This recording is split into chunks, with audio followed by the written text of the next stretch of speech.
Hi, I'm Steve from OneClick LCA, and today I will talk to you about the private data feature. At OneClick LCA, we integrate a really wide variety of different type of databases. However, there's always some kind of data which is perhaps not publicly available, which might be a private EPD or it's a project-specific EPD that you have gotten for just that project from the manufacturer. You might still want to calculate with these kind of data points, and you can with the private data feature. How we can do this is first of all, we navigate to our company account. Under your name, there will be the company account. If you haven't created one yet, you can do that there as well. And when it opens your company account, you can there navigate to the data management tab. Under the data management tab, there are a number of options, but the one we want to check here is the private data sets. We just click on the edit button here and it will open the private data sets. If you already have some, they will be listed here, but we can also create new ones.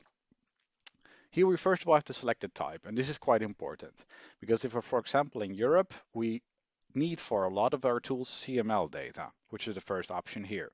However, there are also calculation tools which only use the new data, which is according to the EN 15804 plus A2. And if we're in the US, we might only require Tracy data.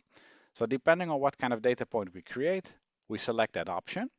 We then have to fill in the name and the reference unit and the resource type and the country. And these are mandatory. Anything else you can fill in if you want. If we, for example, want the transportation to be calculated correctly as well, we also have to provide the mass or the density. After that, there are a variety of indicators which can be filled in, but what we at least have to fill in are the emission indicators.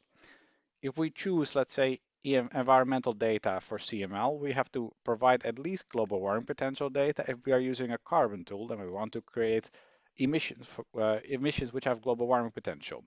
However, we can fill in more. And if we do EN 15804 plus A2, we have to fill in even more indicators. So depending on what we fill in, we provide all this information, we click Save, and it will show up in our list here. After that, what we can simply do is activate specific data properties. So this enables it in those tools we want to. And if the emissions are matching with the requirements, we'll be able to calculate with this kind of data.